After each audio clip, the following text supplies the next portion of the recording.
Shall we find out? Welcome to Durbania. I'm Durban. And I'm Rhapthorne. And this is our spoiler talk for The Huntsman Winter's War. I was torn between, did I really enjoy this movie because it was legitimately good, or because I went into it with the first movie on my brain and it's so infinitely better? Yeah, dude, this one was way better than the first one. Oh, so much better. I'm a huge advocate of Kristen Stewart never doing a movie ever again. Well, I thought she was okay in American Ultra. The character she played fit the character we see her play all the time. Yeah. Well, I don't know. Okay, I see what you're saying, though. I do. So bad. The first movie I barely got through. I mean, great storyline. You know, I did enjoy the darkness of bringing Snow White. And the visuals were cool, and there were a lot of cool elements. Yeah, absolutely. So, with this movie, I enjoyed, everything that I read said, this is going to be a prequel, yada, yada, yada. Which it was, but then it wasn't. Yeah, the way The Last Crusade, Indiana Jones was, where it starts that backstory and we see where everything came from, but then it goes forward and it's a sequel, and that's exactly what this was. But I liked the backstory they gave us because it was really interesting to meet Queen Freya and Queen Ravina. You kind of get that new light of Ravina in this because you get to see the relationship with the sisters. And what's interesting is, okay, so this opens where Queen Ravina wants to unlock Queen Freya's powers, and she knows because all the women of their line are touched. And so, she wants her to unlock her powers. So what does she do? Well, basically we find out that the place burns down that has Queen Freya's baby, as she was supposed to go under this oak tree to meet the guy that, got her the baby so that they could get married and, all that fun stuff. But then it looks like the guy burned down the tower and destroyed the baby to save his own royal, behind and all that stuff.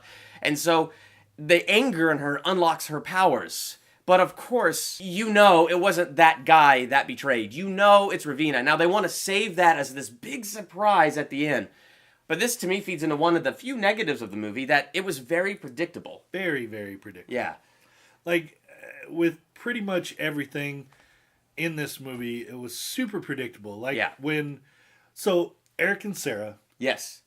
Great love story there. It really was. It was everything the Snow White and Eric story wasn't. Yeah, exactly. So, in Snow White, his wife is dead and blah, blah, blah, and, whatever. I don't remember. Who cares?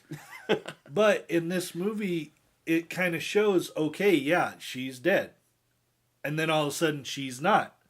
We find out that Freya gave them both a vision through this big ice wall, basically showing them what she wanted them to see so that they wouldn't be in love anymore. Yeah. We find out she's alive. She goes with him, and they're on this quest to find the mirror. Because Snow White can't handle the mirror. And I will say, this was the one problem by not putting Snow White in this movie, was because I kind of would have, if it was any other actress, I would have wanted to see why she couldn't handle that mirror. Yeah. And why she really had to cast it aside. Now, they explain it. She's hearing voices, it's calling to her, and she couldn't handle it. So they send it out on this road, and it gets ambushed and stolen, so now they go to Eric the Huntsman to have him track it down. Well, it's because Ravina is in the mirror. Right. And that's what we do find. But, right. Yeah. So Ravina is, she's talking to Snow White and, basically breaking her down mentally. Unfortunately, she never says the words, mirror, mirror on the wall, who's the fairest of them all, which, fun little tidbit, in the original movie, or in the book, really, like what it should have been was magic mirror on the wall, not mirror, mirror on the wall. Ravina's in the mirror, whatever. So one of the things that I wanted to touch on was the predictability of when Sarah shot Eric with the arrow. Both of us turned to each other and we're like, he's not dead. Well, this is what I talked about in my spoiler free when I said there was this one thing they kept saying 10 times over that'll come back. In the beginning of the movie, they're kids and they're slaves. She's like, I never miss with the bow and arrow. Then they cut to 5 seconds later, she's an adult. I never miss. They cut to some other scene where they reunite. I never miss. So when she shoots him in the heart, it's like, oh, he's wearing that pendant she gave him when they got married in the hot tub in the mountain. Yeah, and she never misses. Well, see, I thought it was going to be cooler than that. I thought that she would know, like, where the organs were.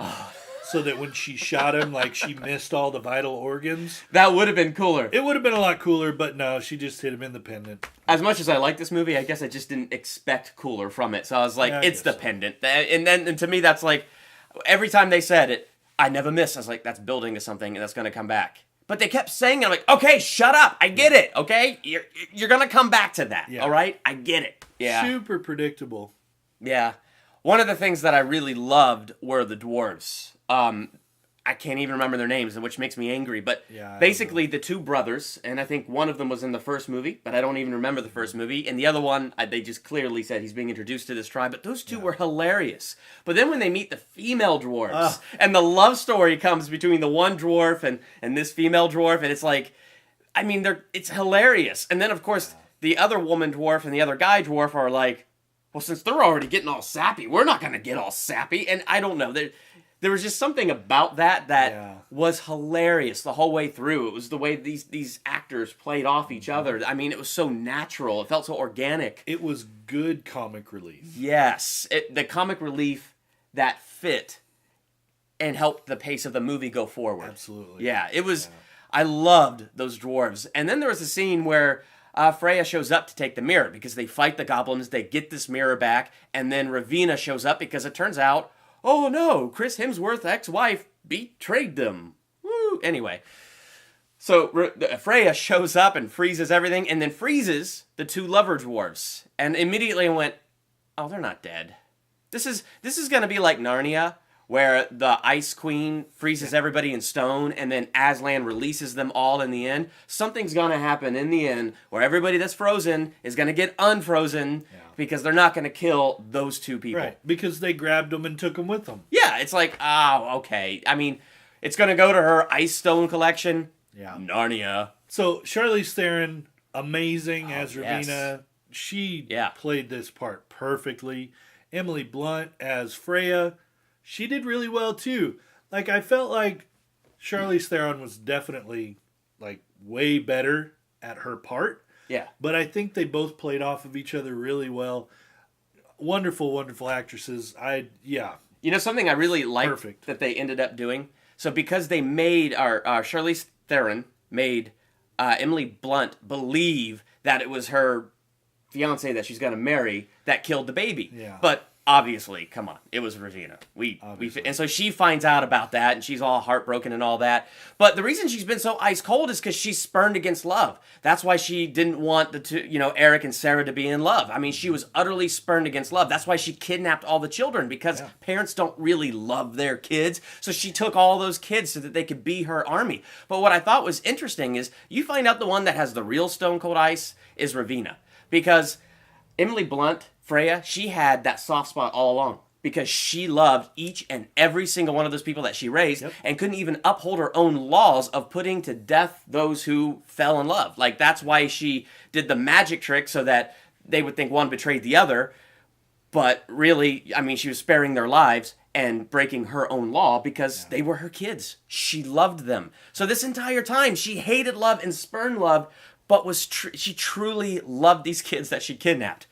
That was a weird sentence. Yeah. But I thought that was an interesting thing that it came to at the end. Yeah. And, as Freya's laying there dying, you see her having that realization. Oh my gosh, I've hated love, but I've loved these people all along. Yeah. Now, there's a couple things about the movie, other than the predictability, that I just absolutely hated.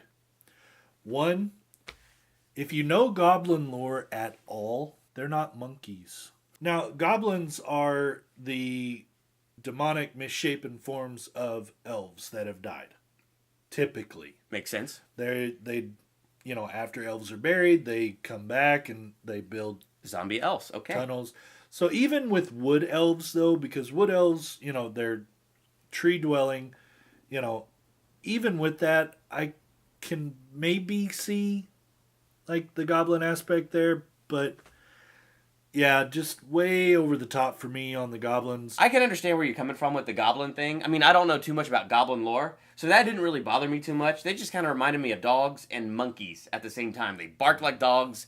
They acted like monkeys. How many stars would you give this movie? So for me, I'm only going to give this 3.5 stars, only because the goblin scene I couldn't get behind. The predictability of the movie itself. I wanted to give it 4, but there was just too much wrong with it. Now, I definitely enjoyed it more than the first movie. Yeah. Definitely, because Kristen Stewart, I can't get behind her acting. We're on the same page with the 3.5 stars. I enjoyed it while I was there. I don't feel like I would ever want to own it. And, I wouldn't go seeking to watch it again, but if it popped up on Netflix or Amazon Prime, I'd probably hit play. I mean, it's an enjoyable movie, but I wouldn't go out of my way to find it to watch it again. Yeah, if I wasn't searching for anything specific, I probably would too. Yeah. So let us know what you thought about Huntsman Winter's War in the comment section below. Thanks for liking, commenting, and subscribing. I'm Durbin. I'm Rhapthorne. Thanks for checking out Durbania.